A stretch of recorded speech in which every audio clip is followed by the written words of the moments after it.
Kamusta Libra? Welcome to Laika Tarot. Alamin natin kung ano ang makukuhang energy ngayon.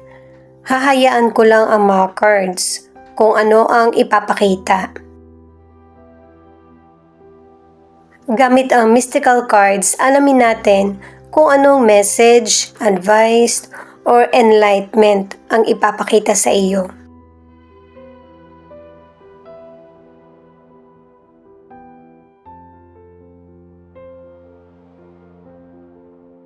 Itong mga cards na to ay pinapaalalahanan ka sa mga luma mong nakagawian or paniniwala. Posibleng may naganap sa buhay mo na nagkaroon ka ng awakening. Pero ang totoo, ito yung bagong paraan na para makapagsimula ka muli na mas may pag-asa at saka yung mas magpapatuloy ka sa buhay mo. Posibleng may namayapang person or merong natapos o kaya meron kang nakaalitan na dapat ang maging focus mo ay yung mga magandang kaganapan na mangyayari or pagbabago na magaganap sa buhay mo.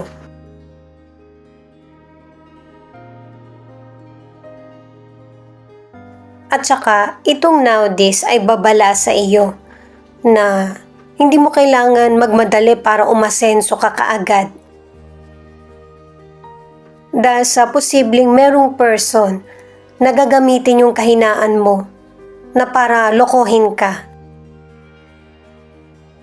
Lalo na sa online at saka sa mga taong hindi mo kakilala. Huwag ka basta magtiwala.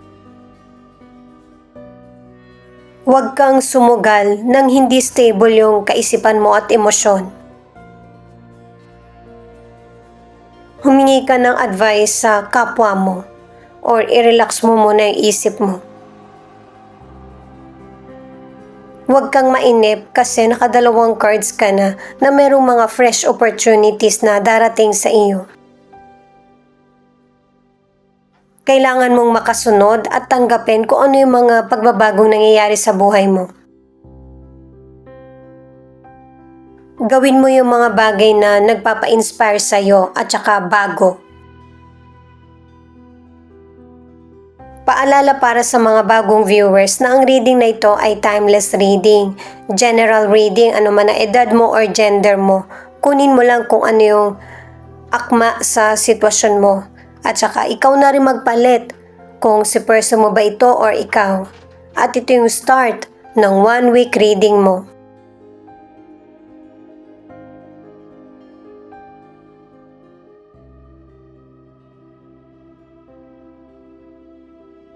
Page of Cups, 2 of Swords in reverse, 3 of Swords in reverse. Magandang senyales na ang pinapakita ng mga cards mo kasi may mga Libra na natututo ka ng magpatawad. Ang iba naman ay nakukwento mo na kung ano yung mga sitwasyon na nagpasakit sa buhay mo. At saka ang ilan ay nalagpasan mo na yung mahirap na sitwasyon na nagdaan sa buhay mo. Hindi mo man masabi or maipakita na nagpatawad ka na, pero unti-unting nagkakaroon na ng healing sa iyo. Ang ilan sa inyo, yung trabaho or negosyo na gusto mo ang napunta sa iyo or napagkakakitaan mo. Kaya lang may ilan sa career or negosyo na hindi mo kayang pagsabayin yung personal mong buhay at saka yung ginagawa mo. At ang ilan naman sa career o negosyo, meron kang hindi nakakasundo. Lahat na lang ng ginagawa mo, may issue sa person na ito. At nakikipag-away, nakikipagtalo siya sa iyo kahit sa harap ng ibang tao. At base sa mga cards, meron talagang bully na person sa trabaho o sa negosyo. At saka posible pa rin naman yung negosasyon base sa mga cards. Single ka man or nasa relationship, yung person ay sobrang romantic sa iyo. Posibleng nagdadala siya ng pasalubong para sa iyo or iniisip niya na mag-date kayo. At para sa ilan na nasa relationship, nagiging rocky yung relasyon nyo or pagsasama. Ang ilan hindi na nagpansinan or nagtatalo, finally, magkakaroon na rin kayo ng communication sa ayaw at saka sa gusto nyo sa relasyon. May ilang single naman na dahil sa napaasa ka noon, nawala yung tiwala mo sa kapwa mo, na ito yung i-open mo dun sa potential person para maunawaan ka niya. Lalo na kung tingin mo nagugustuhan mo na yung potential person. The Magician, Two of Wands, The Justice. Ano man yung katotohanan, maging hindi man pabor ito sa'yo sa panahon na ito, yung totoo pa rin ang mananaig. May mga Libra na habang nasa situation ka, mas lalo mong nauunawaan kung ano na yung gusto mo sa buhay mo. Kaya kumikilos ang universe para sa iyo na maibigay kung ano yung karapat-dapat na hustisya para sa iyo. May mga great opportunities at challenges na darating sa buhay mo na mas magpapaunlad sa iyo. Mga positive opportunities at chances ito. Ito yung mas magbibigay sa iyo ng pag-asa at saka ito yung hustisya na nararapat para sa iyo. Sa financial, naka-2 cards ka na merong great at promising opportunities na darating sa iyo. Pero, pinapaalalahanan ka ng mga cards na yung dumarating na blessing sa iyo ay isi-share mo din sa kapwa mo. Siyempre hindi naman lahat, pero yung hindi ka makalimot sa mga napagdaanan mo na mahirap na pinagdaraanan din ng kapwa mo. At kung meron ka mang mga financial issues ay harapin mo na ito. Ito na yung magandang pagkakataon. Para sa ilan na nasa relationship, LDR ang koneksyon nyo ng person mo. Kaya sikapin mo na magkaroon ng open communication sa person mo na gusto mong magtagal or masave ang relasyon nyo. Pero kung merong person na hindi maganda ang naging trato sa nakarelasyon, syempre kailangan harapin mo kung ano yung mga consequences na mga nagawa mo. Ang ilang single, malayo yung koneksyon nyo ng potential person. Pwedeng nasa ibang lugar siya or ibang bansa. Pero gusto ng universe na maging masaya ka kaya binibigyan ka ng pagkakataon na ma-in love muli.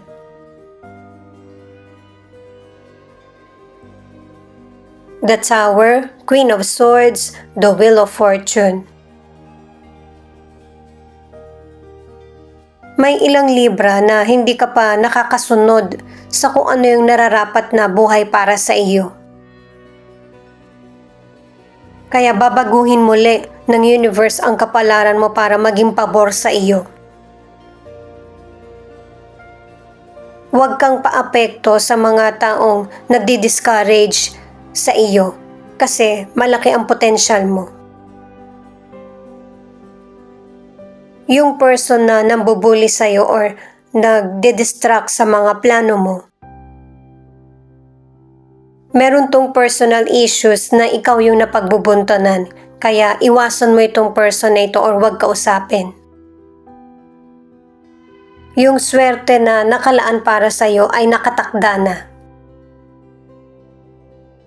Para sa ilan sa kalusugan ay piliin mo yung mas healthy na buhay or healthy na lifestyle. At saka iwasan na sumagi sa kaisipan yung mga negatibo na energy na hindi naman sa iyo. Nakadalawang cards ka na umiwas sa negative na sitwasyon at saka negatibong tao. Ang ilan naman ay kakailanganin ng treatment or magpatingin sa doktor para nasa kondisyon yung kalusugan mo. Para naman sa ilan na nasa relationship, ang advice ng mga cards, nakakasira talaga sa relasyon, yung walang boundaries. Yung bang kahit na kasal na kayo or magkarelasyon na, yung may time ka pa rin para sa sarili mo. At saka inuulit lang din sa mga cards na ito na kailangan nyo talaga mag-usap ng seryoso ng person mo sa kung paano makakapag-adjust sa mga ayaw at gusto sa relasyon. Kasi ang ilang Libra, mauuwi talaga sa hiwalayan kung hindi kayo nakakapag-usap ng maayos ng person mo. Para naman sa ilang single, babaguhin mo na kung ano yung mga nakagawian mo para makasama yung potential person or makausap siya. At ito yung magiging daan para magkaroon ang ilang single ng lifetime partner dahil sa hinahanap mo ito at binibigyan mo ng atensyon. Ito naman yung feelings ng person mo na pwede rin ipakita kung ano yung feelings mo. Pwedeng ikaw ito o yung person mo, ano man ang gender niya, nakikita mo na kung ano yung pagkakaiba nyo ng person mo. Nakikita mo na kung ano yung mga bagay na gusto niya at saka yung hindi niya matagalan sa relasyon nyo or binubuong koneksyon. At wala kang magiging choice kundi harapin kung ano yung magiging kapalaran ng relasyon nyo kahit gaano man ito kasakit sa iyo. Pareho nyong hangad ng person mo ang hustisya, nakadalawang cards ka na posibleng meron ng mamamagitan sa inyo ng person mo na para matapos kung ano man yung mga bagay na kailangan ng tapusin at saka makapag-move on na kayo pareho ng person mo sa mga gusto nyong buhay. Kasi gusto rin ng person mo na maging fair yung pareho nyong magiging desisyon. Hindi rin ganun kadali na matanggap yung mga changes na nangyayari sa buhay nyo ng person mo. Pero ito na yung final na decision niya. Na para pareho na rin kayo makahinga ng maluwag sa mga iba't ibang nangyayaring sitwasyon sa relasyon nyo. Kasi kahit siya, nahihirapan din sa nangyayari sa inyo. Posibleng pag-usapan nyo kung ano yung kailangan maganap sa negosasyon or may isa sa inyo ng person mo ang pag-iisipan nyo muna kung ito bang ending ng relasyon nyo ang mas makakabuti para makamove on kayo pareho. At yung pareho na kayong hindi masaktan sa nangyayari sa buhay nyo. Pero syempre, hindi naman agad-agad matatanggap yung ganitong sitwasyon. May person na gusto na talagang umalis sa relationship kaya biglaan na lang nawala or hindi mo na na-contact or hindi mo na makausap yung person mo. Isa na to sa paraan niya para i-let go ka na sa relasyon nyo at saka makaiwas na rin sa pagtatalo. Yung mga alaala na lang nyo ng person mo ang naiiwan sa inyong dalawa, pumapasok pa rin ito sa isip niya. Kasi nakasanayan niyang ikaw yung kasama niya sa araw-araw at saka nakakausap kaya hindi basta-basta mawawala ka sa isip niya. Alam niyang may mga mali siyang nagawa sa relasyon niyo at alam niya din na hindi mo siya makakayang patawarin. Posible na natukso itong person mo at saka nagkaroon na ng betrayal sa relationship niyo na nakakagulo lalo sa situation niyo. Kaya kung pilit kang inaalis ng universe sa toxic na relasyon or unhappy na situation, kasi ito yung mas makakabuti sa iyo. Kasi nakadalawang justice na guys, diba? Ibig sabihin, meron talagang karma na magaganap sa sitwasyon na ito at hindi ka dapat madamay. Maniwala ka man o hindi sa karma, nabubuhay yan sa atin, nangyayari. Para yung tubig na kapag ininom mo ng tama, mabubuhay ka. Pero kapag sobra naman ang inom mo, pwedeng ikapahamak mo. Ito naman yung ilan sa 12 zodiac sign na nangunguna sa reading na ito.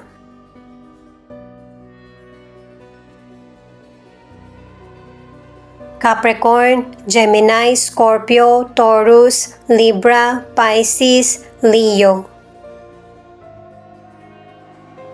Thank you sa panonood at ingat kayo palagi. Paki-turn on na rin ang notification bell para updated ka sa readings ng Like a Tarot.